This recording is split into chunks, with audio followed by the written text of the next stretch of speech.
প্রত্যেকটি মানুষ নিজ নিজ জীবনে দুঃখে কষ্টে সময় কাটাচ্ছে।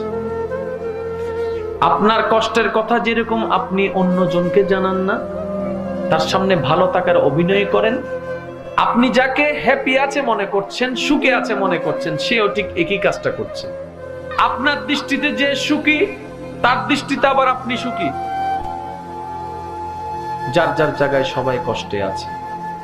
মনে রাখবেন, জীবন যুদ্ধের ময়দান।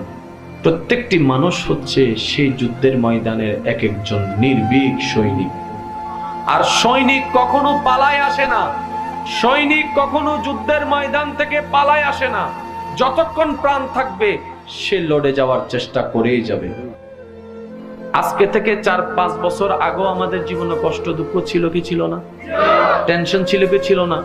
একটু ঠান্ডা মাথায় চিন্তা করে বলুন তো, 4-5 বছর আগে ঠিক এই মাসে এই তারিখে আপনার যে কষ্টটা ছিল, যে পরিমাণ, যে টেনশনটা ছিল, যে পরিমাণ, বর্তমানে কি সেটা আছে? বর্তমানে কি সেটা আছে? মনে রাখবেন, পানির স্রোত প্রবাহমান, জীবন প্রবাহমান। কোনো কষ্ট স্থায়ী নয়। সময়কে সময় দিন, সময়ও আপনাকে উত্তম সময় এনে দিবে। বিপদে দুঃখে কষ্টে পেরেশানিতে মন ছোট করা চলবে না। মনে রাখবেন, প্রতিটি বিপদ আমাদের জন্য আরেক ধাপ সামনে এগিয়ে যাওয়ার এক একটা সিঁড়ি। আল্লাহর রহমতের উপর ভরসা করে চলতে থাকুন। মনকে প্রসন্ন রাখুন, মনকে প্রশান্তি রাখুন।